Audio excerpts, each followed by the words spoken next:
Operating systems and the one that you operate your business with is the way and the tools and the processes that you uphold the standard you've created. And Nathan and his team have done that within their organization. They've created a system that allows them to meet the standard at which they expect and which their clients expect on every transaction. If you want to know how Nathan's able to do that, check out this conversation. I think you will be impressed. And this is, combining two of Lauren and I's favorite things to talk about, which is operating systems and your marketing. And you really can't talk about one without the other one. You've got to have a good system in order for you to have time to market, and marketing, it has to be a part of your system or you're not going to scale and grow your business. And so, having a team requires you to have some sort of process, even if you can't like name it, nail it down and name it and describe it. You have a system in which your team operates, and it adds value to your clients. People don't realize how much value their clients feel whenever you provide them with more than just you doing the whole job by yourself and not having a process and communicating. So what is the system in which you and your team operate? I know you might not have like a defined but a drawn out system, but like how do y'all work together to accomplish the service and the standard you're looking to accomplish? So if it's something that can be handled in Slidell, we try to get Jerry to handle that. We live in Covington now, so we're kind of, just right around the street here. You're hybrids like me? Yeah. You like to live... Oh, wait, it's one parish. We keep forgetting. East and West, man. It's awesome. So we use Google quite a bit between our workspace. We have the templates. I didn't even know about templates, man. You can do an email template in there and just tweak it every now and then. As long as you have Google Workspace. You can't do it on the free account, but you can do it on the Workspace account. So that helps out with already having all the things on there, and you just maneuver and, tweak some things here and there. Besides that, every time we go to a restaurant, a museum or something like that, I'm constantly taking some great photos, mostly of the food at the restaurants, and I'm doing a Google review. I don't leave anything else but a 5-star Google review, and that helps me get 5-star Google reviews because I've got that profile tied to my business profile on Google. Always set your business up on Google, just saying, and ask for reviews every single time you do a transaction with somebody. That helps you. That, Jared? Yeah, I literally we just interviewed a marketing a fractional CMO, and we asked her about Google reviews, and I told her the exact same thing. I mean, you're never going to have a better reaction for a Google review than in the moment of you fulfilling the standard that you set out to set. And if you ask for it, they're going to give it. I mean, I wouldn't say 100% of the time. If you even say a third of the time that you ask for it, you're going to get it. And if you ask for 10 a week and you get 3 or 4 reviews a week, I mean, that's a pretty good clip.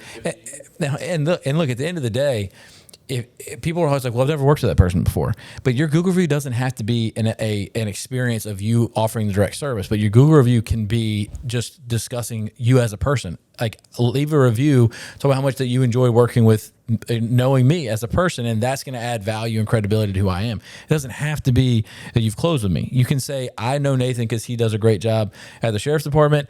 I recommend you call him if you need a house to be bought or sold. I mean, that would be, I would think, well, I now like this guy even more because I know he supports the community and he's a realtor and he can, keep me safe. I'm happy to work with him. So again, I think people have did not commit to keep you safe. Okay. Yeah. I've kept Jared safe a couple times already. I've seen a couple details. Absolutely. But yeah, so talk more about y'all's operating, and I really want to, like, the standard that which y'all operate. So, like, what is the standard and the feeling you want your buyers and sellers to feel when they get done working with you? Communication is clear. So we definitely keep that communication line open between the timeline and the emails, the email templates. We also want to keep that communication clear with title companies and lenders. Thank you. Yeah, thank you. So we try to do our best with keeping the updates on Mondays for the most part, and on Fridays. We'll send out some templates, get that in. When it comes to marketing, we've got it down to a fine science. I actually started a second company, Gulf Coast Drones, to just do marketing stuff. So we actually we're on the App Store, by the way. We can actually take bookings and we go and do listing photos from eye level to sky level. We can do all the things, even 360 tours. But with that, we kind of have that piece locked in, like, hey, we check the weather. We know that, hey, this is the best day for photos. We can list it on this day. We know that the paperwork's going to be all handled pretty much the day of the photos. And we'll have the photos done within 24 hours typically. So we can list it on this day, which is usually a Friday. And then that way through the weekend, we'll get some showings. So, everybody's wanting to go see houses typically on the weekends for the most part, or after 5, if they're working a full-time job. So that means that you can work a full-time job too if you needed to, Monday through Friday, because a lot of your clients are going to be after your work hours too if you're doing banker's hours job or something like that, or working at a title company. So Are you asking me to be a realtor? No, you're doing too good over here.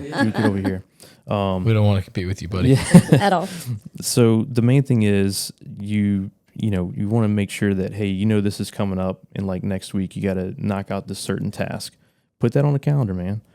Stay organized. If it's not on your calendar, it doesn't exist. That's a big thing. Bold law number 1. Absolutely. Not on the calendar. That's the biggest system you can have, is an organized calendar. Yeah. Well, yeah. In one place. In one place. Because people are always like, yeah, I've got this and I've got this. I'm like, stop.